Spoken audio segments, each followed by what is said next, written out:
Quand on est fâché avec maman,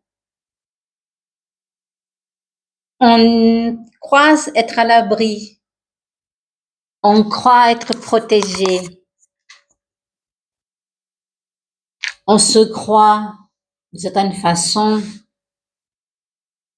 supérieur, mieux que maman. On se promet de ne pas faire les mêmes erreurs. On se promet d'éduquer les enfants différemment.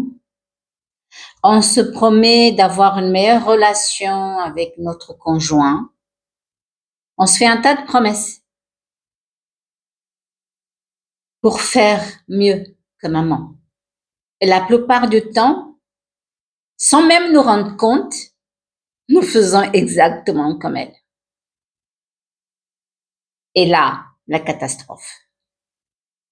Pourquoi ça arrive en fait? Parce qu'en fait, ce n'est pas maman le problème. C'est pas toi non problème non plus. C'est le manque de discernement. C'est le manque de compréhension du rôle de chacune. Maman, comme nous avons déjà vu dans la vidéo précédente, elle nous a donné du bon et du moins bon. Et dans le moins bon, elle nous a montré ses limites à elle, ses blessures à elle. Et elle t'a dit, mon fils, ma fille, avance. Essaye d'aller au-delà de ce que je suis en train de te montrer. Et c'est pas une question de supériorité, c'est pas une question de comparaison, c'est une question de discernement. Mais alors, revenons à notre histoire. Quand on rejette, quand on rejette la maternité, la féminité, on finit par refuser aussi notre part féminine. Et quelle est cette part féminine? Cette part féminine, c'est très simple, c'est notre sensibilité, notre capacité à accueillir, recevoir,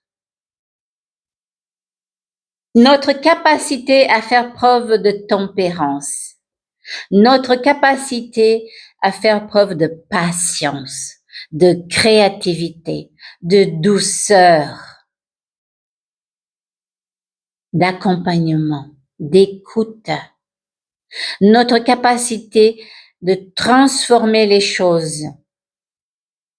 Non, si tu rejettes la féminité, si tu rejettes la sensibilité, tu rejettes aussi tous les cadeaux que la vie peut t'offrir.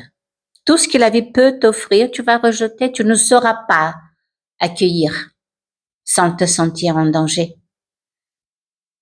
Parce que quand nous sommes fâchés avec maman, on a de certaines façons peur d'être aimé.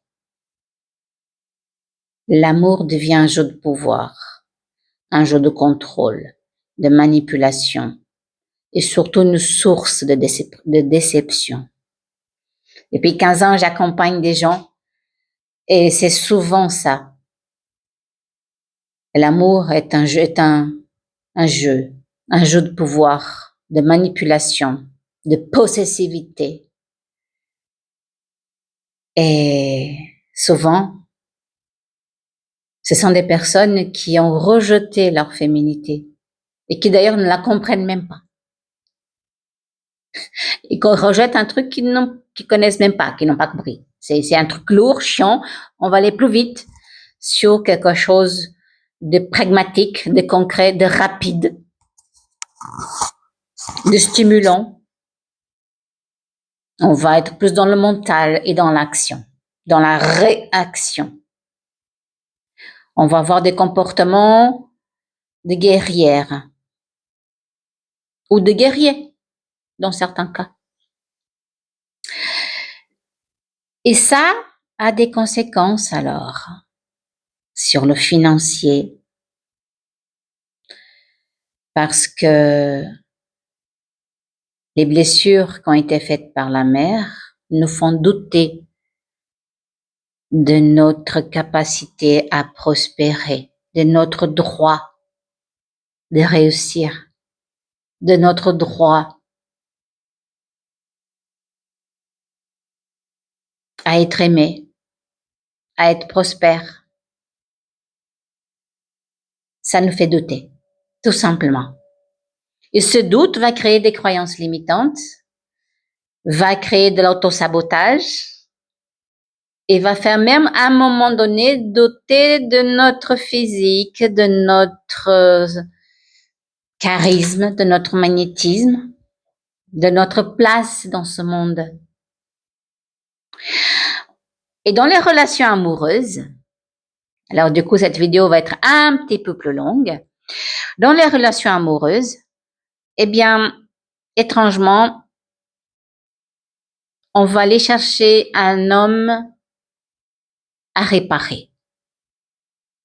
Un homme qui aura besoin d'être soutenu, encouragé, porté. Un homme sensible. Un homme sensible. Pas une grosse brute. Non, un homme sensible. Mais avec le temps, alors qu'on a pris toutes les initiatives et surtout beaucoup d'initiatives, on commence à se rendre compte que on est tout seul dans la relation. L'homme n'est plus là. En fait, il n'a jamais été. Ce qu'on avait, c'était un enfant de plus. Et combien de fois j'ai entendu ça ici dans mon bureau? Combien de fois? Très, très souvent. Trop souvent. Mais est-ce que c'est la faute de l'homme? Non, non. Non, non, non, non, non. Est-ce que c'est la faute de la femme? Non, je suis pas là pour ça. Ce qui a fait défaut, ces défauts, il faudrait trouver, c'est l'ignorance. Je déconseille fortement de créer une histoire d'amour, se connecter à quelqu'un, alors que les fondations sont en mauvais état.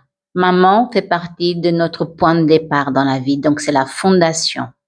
Ainsi comme papa, c'est l'autre, les deux sont les fondations de notre point de départ dans la vie.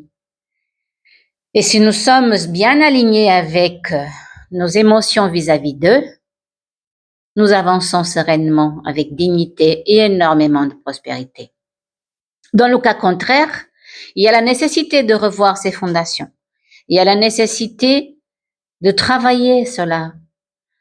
Maintenant, tu vas me dire, oui, mais Aïda, moi, je ne veux pas aller parler à mes parents. Il est hors de question. Ce n'est pas ce que je te demande. Ce que je demande, c'est de faire la paix dans le cœur. C'est de faire la paix avec eux, avec elle et avec ton père. Mais ton père, on va parler dans une autre vidéo. Abonne-toi pour ne pas louper les prochaines vidéos. Parce qu'ici, il y aura beaucoup de contenu qui va te stimuler et te pousser à progresser si tel est ton souhait, évidemment. Donc, je reviens dans le cœur, dans ton cœur, faire la paix avec eux. Ah, Aïda, c'est trop douloureux, j'y arrive pas, je suis trop en colère. Ok, il y a des solutions pour ça. Tu sais quoi faire. Va voir un psy, un médecin, un acupuncteur, un magnétiseur, un coach, ou viens me parler. Les solutions existent, elles sont là. D'accord? À bientôt.